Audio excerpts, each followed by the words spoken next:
దేవదేవుని సన్నిధిలో విరిగి నలిగిన హృదయముతో, దేవదేవుని సన్నిధిలో అనిశ్చము ప్రార్థించిన కలుగు ఈవులు మనకెన్నో. అనిశ్చము ప్రార్థించిన కలుగు ఈవులు మనకెన్నో, కలుగు ఈవులు మనకెన్నో. రండి యెహోవాను గూర్చి ఉత్సాహగానము చేసెదము. రండి యెహోవాను గూర్చి ఉత్సాహగానము చేసెదము. ఆయనే మన పోషకుడు, నమ్మదగిన దేవుడని. ఆయనే మన పోషకుడు, నమ్మదగిన దేవుడని. బబులోను దేశంలో పుట్టి పెరిగిన వ్యక్తి దేవుని వాక్యం పట్ల ఆసక్తి మాత్రమే కాదు కానీ దేవుని సన్నిధిలో ప్రార్థించే అలవాటు కలిగి ఉండేవాడు. ఇక్కడ ఎజ్రా కూడా దేవుని సన్నిధిలో ప్రార్థన చేస్తున్నాడు.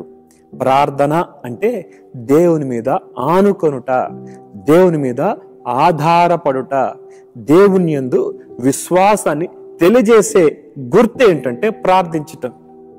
మనలో విశ్వాసం ఉంది, దేవుడు కార్యాలు చేస్తాడు అని నమ్మిన వారు దేవుని సన్నిధిలో ప్రార్థన చేస్తారు.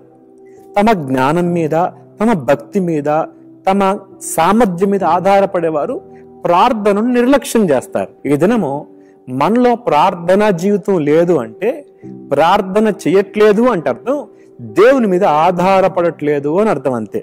ఒక్క మాట చెప్పాలంటే, మరి ఎజ్రా చాలా ఉన్నతమైన స్థానములో ఉన్న అతడు ప్రార్థించే అలవాటు కలిగి ఉన్నట్లుగా మనం చూస్తాం. రాజు దగ్గర ఉంటున్న వ్యక్తికి విపరీతమైన డబ్బు ఉంది, విపరీతమైన పేరు ప్రఖ్యాతులు ఉన్నాయి, ధనము, ఐశ్వర్యము, ఘనత ఎంతున్నా ఇతడు వేటి మీద ఆధారపడలేదు కానీ దేవుని మీద ఆధారపడ్డాడు, దేవుని మీద ఆనుకున్నాడు. ఈ దినము దేవుని మీద మనం ఆధారపడుతున్నామా? దేవుని బిడ్డలను మనము దేవుని మీద ఎలా ఆధారపడాలో పరలోక ప్రార్థనలో నేర్పించాడు ప్రభు. నేడు మా అనుదిన ఆహారము మాకు దయచేయి. ఈ మాటలో ఈరోజు ఆహారం కొరకు కూడా దేవుని మీద ఆధారపడాలి అన్న సంగతి మనకి నేర్పిస్తుంది. అంటే బ్యాంకులో బ్యాలెన్స్ ఉండొచ్చు, బిల్డింగ్లు, స్థిరాస్తి, చరాస్తులు ఉండొచ్చు, కానీ వీటి మీద మనం ఆధారపడకూడదు. కారణం ఏంటంటే ఇదిగో కరోనా ఈ సమస్య చాలా పాఠాలు నేర్పించింది కదండి మనకి. డబ్బు మనిషిని రక్షించలేదు. రాజు, 7 మంత్రులు, వీరి సపోర్ట్ తోటి ఎజ్రా బయలుదేరుతున్నాడు. కానీ వారి మీద ఆధారపడలేదు, వారి మీద ఆనుకోలేదు. నీకేం కావాలో అది అడుగు, అది నువ్వు తీసుకో, నేను నీకు రికమెండేషన్ లెటర్ రాస్తున్నాను అని లెటర్ కూడా ఇచ్చాడు. ఆయన ఎజ్రా దాని మీద ఆధారపడలేదు, దేవుని మీద ఆధారపడ్డాడు. ఉదయకాలము మన ఆధారం ఎవరు, మన ఆశ్రయం ఎవరు? ఒకసారి ఆలోచించేద్దాం. ప్రార్థనా పూర్వకంగా బయలుదేరుతున్నాడు.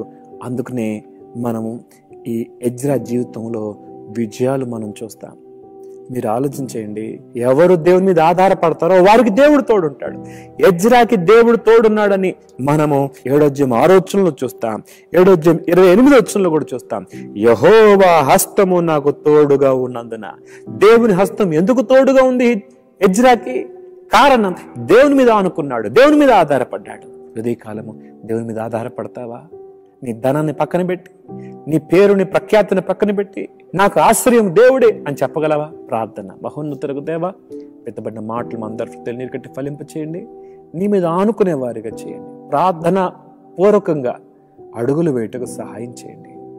మేము దేని మీద ఆధారపడకుండా నీ మీదే ఆధారపడ్డ నేర్పించమని యేసు నామములో అడుగుతున్నాం తండ్రి.